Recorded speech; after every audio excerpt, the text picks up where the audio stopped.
Hello everyone!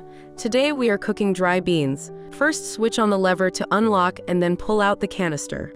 If your canister is empty, please fill in 1 liter of Greenergy ethanol fuel. Always make sure you store the fuel away from fire and children. Now go ahead and fill the fuel into the canister slowly to avoid spillage and then wipe off the excess.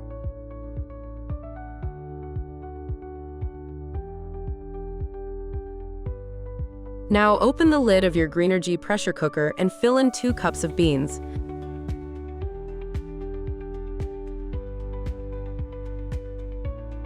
We add water in a ratio of 1 to 3, so for 2 cups of beans we will use 6 cups of water.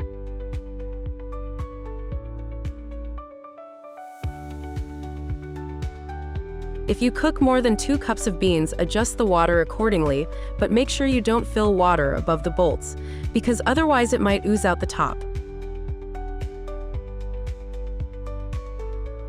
Before closing the pressure cooker, please always ensure that the pressure nozzle is clean. You can hold it in front of a light source and see if light passes through.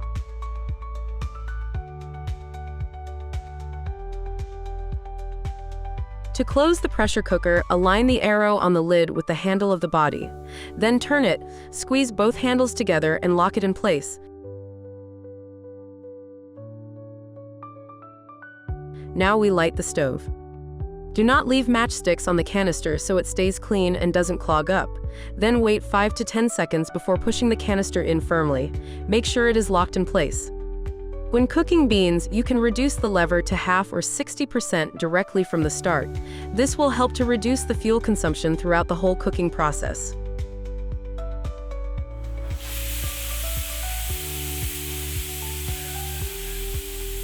After 45 to 50 minutes, you can switch off the stove. To ensure it is really off, please turn it on and off again. Then allow the pressure cooker to cool down for around 20 minutes. The built-up heat and pressure will cook the beans even further without consuming fuel. Now the beans are fully cooked and ready to be adjusted according to your recipe or preference. Our cooking time was 50 minutes and we used 170 milliliters of fuel. This adds up to a cooking cost of only 680 Ugandan shillings. If you soak your dry beans in water overnight before cooking, you can reduce the cooking time and fuel consumption even further. To do so, you can soak your 2 cups of beans in 3 cups of water. When you cook the soaked beans, you can follow the procedure as with the dry beans, but instead of a ratio of 1 to 3, you can now use a ratio of 1 to 2, which means 4 cups of water for your 2 cups of beans. Save time and reduce costs with our innovative cooking solution, a combination of our ethanol cook stoves and pressure cookers. Thank you for watching and welcome to the Greenergy family.